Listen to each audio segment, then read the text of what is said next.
the names winter, 150 days of winter. Bienvenue and welcome to 150 Days of Winter. Hello! 7 screws, 1 plate.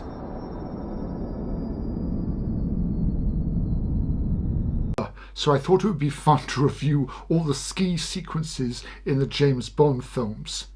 I'm all suited up. I have my bottle of frozen vodka, which, if somebody points out that I've got the wrong vodka, if you look at Die Another Day, Finlandia were the vodka of choice in that movie. But anyway, I know because I've got a shaker from them. Anyway, I'm getting sidetracked. Without further ado, let us have a look at the ski sequences in all the Bond films. We'll start in 1969 with George Lazenby on Her Majesty's Secret Service. The ski sequences in this film were shot in Mürren in the Swiss Jungfrau, based around the summit of the Schilthorn mountain, where Tellis Savalas's Blofeld has his evil lair, as all evil people should have, of course. For the skiing, we have Bond escaping with Diana Rigg, chased by some evil henchmen, and is eventually caught in an avalanche, which he, shock horror, doesn't get buried in. The start of the Bond myth for avalanches. He makes up for this with one of the better Bond post-death quips. He had a lot of guts, as a henchman falls into a snow clearer's auger. And of course, the final battle with Blofeld happens on a bobsledge run. The mountain lair still exists. It's a solar-powered mountain restaurant, which actually still carries the name from the film. It's called Piz Gloria. And it rotates once every hour. And it still serves Bond-themed cuisine on 007 printed plates. The film company is actually credited with financing the restaurant after it ran out of money. And finally, in August 2015, the new 007 Walk of Fame was opened on the Schilthorn. This new attraction featured a spectacular viewing platform with a circular path around the peak. Along the trail, you can see a series of plaques with each of the protagonists with their handprints, etc. on it. Well worth going to have a look at, if at all possible.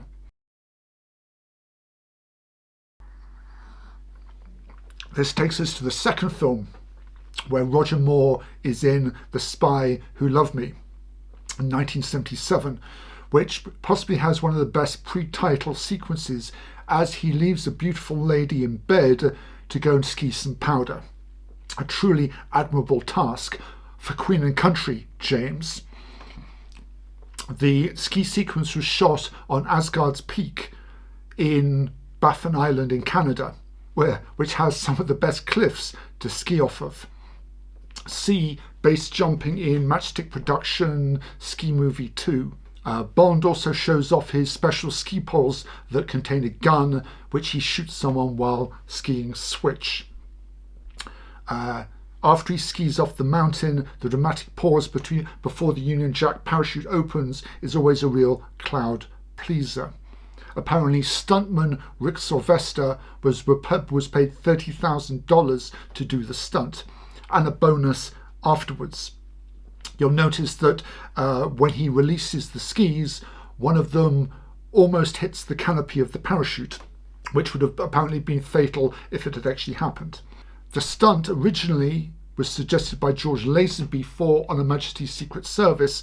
However, the necessary equipment to film was not available back then. And for those who are eagle-eyed, the Union Jack parachute Bond uses in the opening sequence is an incorrect design. The red cross of St. Patrick is swapped with the white cross of St. Andrew in one corner. I completely missed that. And of course, this scene is beautifully parodied by the great Shane McConkey in Matchstick Productions' 7 Sunny Days. Again, well worth watching. Sticking with Roger Moore in For Your Eyes Only, which came out in 1981. This time it takes place in Cortina d'Ampezzo in Italy, where we have a mixture of biathlon, cross-country baddies, studded tired motorcycles, and some more skiing down a bobsled run, and even some ski jumping. As Roger Moore wasn't very good at skiing, all of Bond's skiing is done by a guy called Willy Bogner, who helped to actually film the ski sequences on Her Majesty's Secret Service and supervised The Spy Who Loved Me. He also took over his father's sportswear company called Bogner. However, the ski jump is no longer in use as the landing is too small for current skiers. If you want to see a really good video about this, check out a YouTube channel called Harry's Garage, where he revisits the resort in an iconic Lotus Esprit.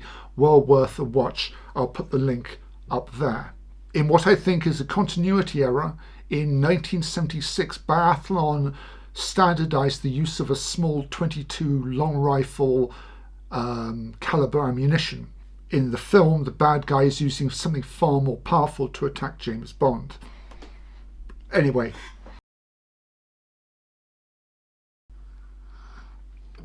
which of course leads us to the final Roger Moore film, A View to a Kill, which came out in 1985. Again, has an excellent pre-title ski sequence, which is more notable for the snowboarding, which for most people was the first time they'd ever seen anything like this. He converts a broken front skid from a demolished snowmobile, and the rest is history. The snow-capped region of Siberia was actually filmed in Iceland. Roger Moore's stunt double was, of course, Tom Sims, who went on to found a well-known company, Sims Snowboards. The parody song of the Beach Boys that accompanies it was apparently left off the original soundtrack, if you wanted to know. Before we get to the last one, I'm going to give an honourable mention to The Living Daylights, which came out in 1987, which, even though it doesn't have a ski sequence per se, it does have a cello case chase. You try saying that fast after drinking vodka. I don't personally believe it's an adequate substitute for skiing. However, if you must ask, the cello case chase sequence took 3 days to film. Okay, the cello case was actually made out of fiberglass and had control handles on the side and skis underneath. Okay. Unfortunately, the case used to constantly topple over because Timothy Dalton was far heavier than Mariam Darbo. John Glenn, whose idea this whole was, in an attempt to convince Cubby Broccoli, actually did this in a real cello case. So there you have it. Which of course brings us to the final film on the list, Pierce Brosnan in The World Is Not Enough. Filmed or released in 1999, filmed in Chamonix, 007 jumps from a helicopter and is chased down a slope by some parahawks. Once again we see James Bond caught in an avalanche and is saved by his special coat, which then he escapes from by punching through the snow above. Something that would be near impossible in real life, but extends the whole Bond avalanche myth. While filming, Chamonix suffered a terrible avalanche, and apparently the film crew used the helicopters in the scene to help with searches, etc.